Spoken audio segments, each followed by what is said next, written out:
তার বাগানে দুজন কর্মচারী সারা বছরই কাজ করেন।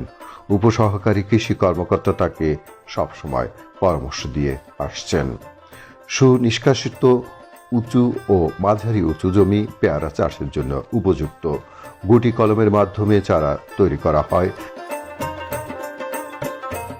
আমি একজন পেয়ারা চাষি। এখানে প্রথমে আমি সর্বপ্রথম 1 বিঘেতে পেয়ারা চাষ করি।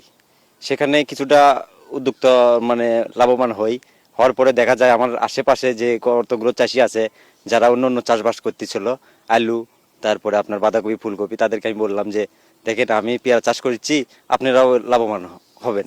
আমার দেখা দেখি অনেক লাগিয়ে দিলাম। তারপরে আমার মোটামুটি এখন আলহামদুলিল্লাহ প্রায় 20-25 বিঘে পেয়ারা বাগান আছে। এই এলাকাত প্রায় 75 থেকে 100 বিঘের মতন পেয়ারা চাষ করতেছে আমার চাষি ভাইয়েরা। আমি সবাইকে হেল্প করি। আমার সহযোদ্ধারা আছে, অর্থাৎ উপসহকারী কৃষি অফিসাররা আছে, তারা আমাকে সবসময় হেল্প করে কিভাবে পেয়ারা চাষ করা লাগবে। তারা আসে, পরিদর্শন করে। তারপরে আপনার ওখানে আসলে যে কি কি ওষুধ দেওয়া লাগবে, ফেরাউন ফাঁদ ব্যবহার করি। মোটামুটি দেখা যায় আমাদের এই এলাকাটা এখন একটা বাণিজ্যিক পরিণত হয়ে